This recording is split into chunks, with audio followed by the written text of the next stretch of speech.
This is a scene from the 2008 Ironman, featuring the Mark II flight test run by Tony Stark. Iron Man, or Tony Stark, decides to run a stress test on his newly developed Mark II prototype. Eager to see its full potential, he ignores Jarvis's warnings about the risks and pushes the suit beyond its limits, relying on his confidence and engineering skills.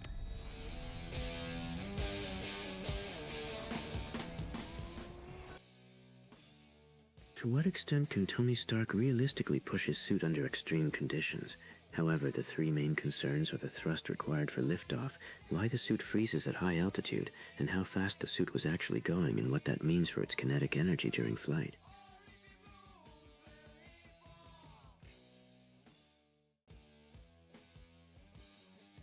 To figure out how much thrust the Mark II suit needs to lift off, we can use physics formulas related to forces. Heish. For the suit to take off, use the formula Fg equals mg, which is m equals 87 kgs for the mass of Tony and 200 for the mass of the suit, and the gravity, which is 9.81, which gives us the results of the weight force of about 2,960.95 newtons. This means the suit needs to generate at least 2,700 newtons of force just to hover or lift off the ground. If the thrust is greater than this value, the suit will accelerate upward. If it is less, the suit will fall back down. This explains why in the flight test scene, any loss of power causes Tony to drop almost immediately.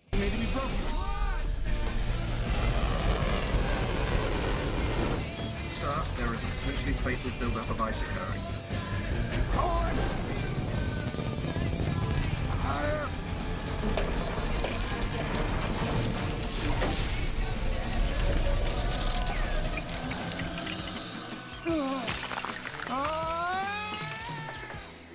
In the clip shown, Tony loses power when climbing the atmosphere, which describes our second question. Why the suit freezes at high altitudes?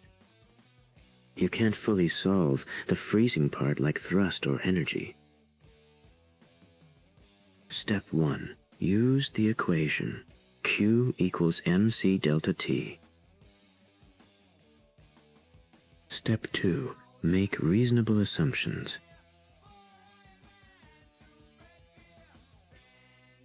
Step 3. Plug into equation.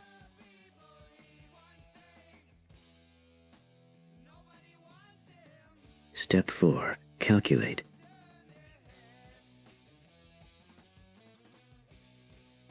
At high altitude, the Mark II suit can lose approximately 7.0 kTs 10 joules of thermal energy, leading to rapid freezing due to heat transfer and metal conductivity.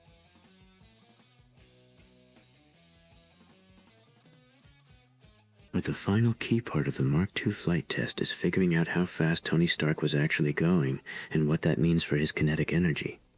To analyze this, we use the kinetic energy equation, Ke equals 1 over 2 mv squared. This shows that kinetic energy depends on velocity, and because velocity is squared, even small increases in speed cause huge increases in energy.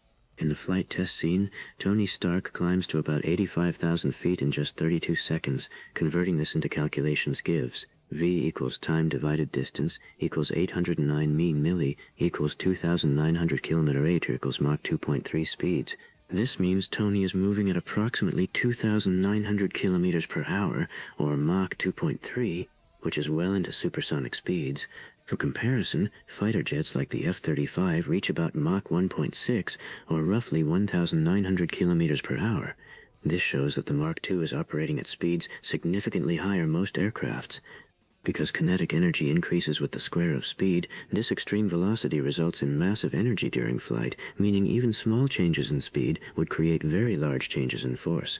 In short, Tony Stark was likely moving at supersonic speeds, and the combination of high velocity and mass results in extremely large kinetic energy during the flight test.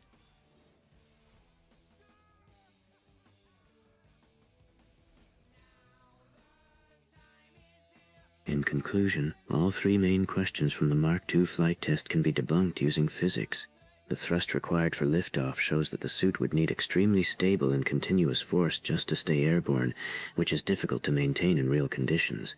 The freezing at high altitude is explained by rapid heat loss in a chromed titanium and steel alloy, where low temperatures and high thermal conductivity would quickly lead to ice formation and system failure. Finally, the estimated speed of about 2,900 km per hour, Mach 2.3, leads to extremely high kinetic energy, which would create dangerous forces that make controlled flight unrealistic. Overall, when analyzed with real physics, all three aspects of the Mach 2 flight test are not practically achievable.